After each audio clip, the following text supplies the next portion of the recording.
जगन्नाथ विवेकानंद शिक्षा केन्द्र द्वितीय वार्षिक उत्सव गोटे मनीष तैयारी कारखाना पिला केवल पाठ पढ़ा नुह पिला उत्तम मनीष हो पार से शिक्षा दौरान मु धन्यवाद देवी समस्त उद्योक्ता मानू धन्यवाद देवी समस्त शिक्षक शिक्षयित्री को धन्यवाद देवी शुभजीत परिडा महोदय को जी स्कूल टी आरंभ कर तेणु आशा भी करी कुनी कुनी पिला आगामी दिन देशर भविष्य एठी पाठ पढ़ी गोटे उत्तम मनीष हो निजक तैयारी कर विश्व स्तर में ना करूँ आज दिन में प्रभु पाखे एति प्रार्थना जय जगन्नाथ। धन्यवाद देवी आमर सार एवं जी कार्यक्रम को तथा विवेकानंद शिक्षा केन्द्र को दीर्घ 7 वर्ष धरिकी अनुष्ठान को बंचाई रखिंट शुभजीत परिडा महोदय सिलु सार वीर हरिकृष्णपुर वीरमाटी से एडे बड़ कार्यक्रम को बजाय रखिंट तथा ये विद्यालय को शैक्षिक बौद्धिक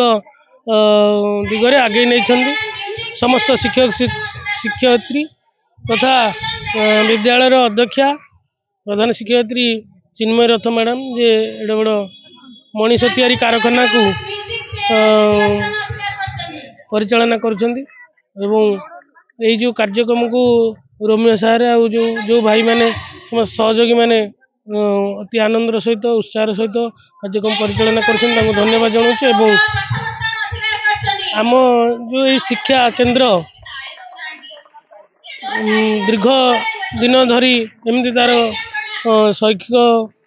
परिचालना करूँ एवं अंचल शिक्षा को बांटी बौद्धिक विकास अग्रणी अनुष्ठान हो आशा रखुचु धीरे धीरे नर्सरी आज पंचम श्रेणी में पहुँची विद्यालय तेणु धन्यवाद जनाऊँ आमर समस्त कर्मकर्ता अर्थदाता श्रमदाता समस्त को धन्यवाद जनाऊँ विद्यालय वार्षिक उत्सव तथा क्रीड़ा उत्सव हवा निहाती आवश्यक पिला मानकर सांस्कृतिक शैक्षिक विकास करने सहित आमको आहरी पुणी अनुप्राणित करे वार्षिक उत्सव द्वितीय वर्ष में पहुँची समस्त मुख्य अतिथि तथा समस्त परिचालक को धन्यवाद जनाऊँ आमर ये अनुष्ठान आउ दीर्घजीवी होगापी